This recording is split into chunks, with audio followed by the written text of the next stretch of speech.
Welcome to Fred Achando Analysis, ladies and gentlemen. Kindly subscribe to our channel if you are watching for the first time.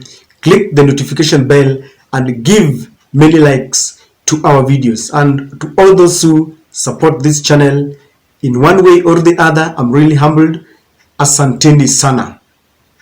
Today, there were two rallies that took place in Kenya. One was led by Raila Odinga and the Azimio Brigade in Kibra, Kamkunji grounds. And they declared that this was a rally, this was a campaign where they are meeting their people to remind them that they won the election and it was stolen from them. And they are reminding their people that the cost of living has skyrocketed despite the fact that President William Ruto had promised that immediately he takes oath of office and places the Bible down, then he was going to bring the cost of living down, something that he has not done. And the Azimio are saying that they don't recognize the legitimacy of President William Ruto, and they are calling upon the entire Kenya Kwanza government to vacate office because they are illegally in power, so that Raila Odinga, Martha Karua and Kalonzo Musyoka can take their rightful position.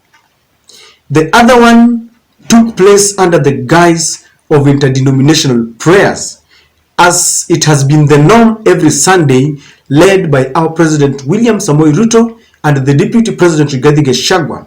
They have always maintained that they are going for a Thanksgiving ceremony for an interdenominational prayer. The funniest thing about these prayers is that they will use 20 minutes to pray and maybe give thanks to God, and then the entire minute that are left, about 1 or 2 hours, will be spent on politics. So usually these church occasions are used for campaigns where they demonize Raila Odinga and the opposition. So we had two rallies. What do you make of them? Were they successful? I want to let go the one that took place in the church, and I want to delve so much into the one that took place in Kamkunji. If you watched and followed very carefully and very closely what happened in Kamkunji grounds, do you think it was a success? Do you think it was successful? Now, give me the reasons why you think it was, or it was a fiasco. So you tell me with the reasons. Personally, if you ask me, the rally was successful. And why am I saying so? I'm looking at the intent of organizing the rally. Remember, it started with the one in Jacaranda, in Kamkunji, when Raila jetted into the country from South Africa and he was breathing fire. It was just a few days after the whistleblower had come up with the results that were showing that Raila Odinga won the last election with 8 million against Ruto's 5 million. So Raila was breathing fire. So they decided that they wanted to conduct these rallies. So from there they went to Jacaranda. Then now it was Kamkunji, and they are saying it will be in Machakos and every corner of this nation. So these rallies are meant to unite and salvage all the supporters to be recruited and stay together, because it seems they are either looking at 2027 as a unit, as a united team, or they want to make it to make this government very ungovernable for William Samoei Ruto. Or some people are saying that they want to go for secession, or they can even try to swear in Raila. So all these things, from whatever corner you look at them, it can only be achieved if all of them are united. And if you ask me, the leaders plus the supporters were united, because all the Azimio partners were there, led by Raila Odinga. The deputy was there, Martha Karua, the tough iron lady. Kalonzo Musyoka was there today, speaking very tough. You can check my earlier video. I analyzed about Kalonzo and his U-turn. He's always a very soft man, but today I just don't know what he ate. Jeremiah Kioni, the Jubilee Secretary General, was there. Eugene Wamalwa was there, and Wycliffe Oparanya. So plus a host of very many other leaders dancing to the reggae tune were there. And if you ask me, that was a very a show of solidarity that will please even the supporters. And then the supporters did not fail because they thronged that rally. That is what my teacher used to tell me, that is a mammoth crowd. So I saw a mammoth crowd. So based on the intentions and the reason why it was organized, I must tell you that it was successful. But as usual, you can always disagree with me. Someone was telling me that because people like Joho were not there, so they're saying, okay, or was it there? Someone was telling me that it was not successful. But that is not even my point. My point is, anytime the Azimio say that they want to go for the rallies, because they say that there is freedom of picketing entrenched in our constitution, I have seen the reaction from the government that is a manifestation of a scared team. Why do I feel that this government is scared? They try to put a brave face. I saw Ndindi Nyoro saying that Raila Odinga should register with the president where he wants to conduct his rallies, so that he can conduct the rallies for 5 years if he wants. Behind those statements that may look very brave, there is a connotation of fear in them. And someone was challenging me that, can I give any reason why I feel that the government is scared, yet William Ruto is the president, he is holding the sword, he is the commander-in-chief of all the armed forces. And yes, there are reasons. Number one, the government has tried to frustrate the Azimio supporters. As we speak, the Gorogosho member of county assembly, the MCA, was arrested and he stayed in cell for a few days. Then he was taken to court. He was released. But he's nowhere to be seen, and the Raila Odinga was saying that he was rearrested immediately he walked out of the courtrooms. Not only that, the president of the people, Gaucho, another vocal young man, had been arrested. Azimio had to send very quickly a team of lawyers, including Piki Ponki, if you remember the man, and he was released.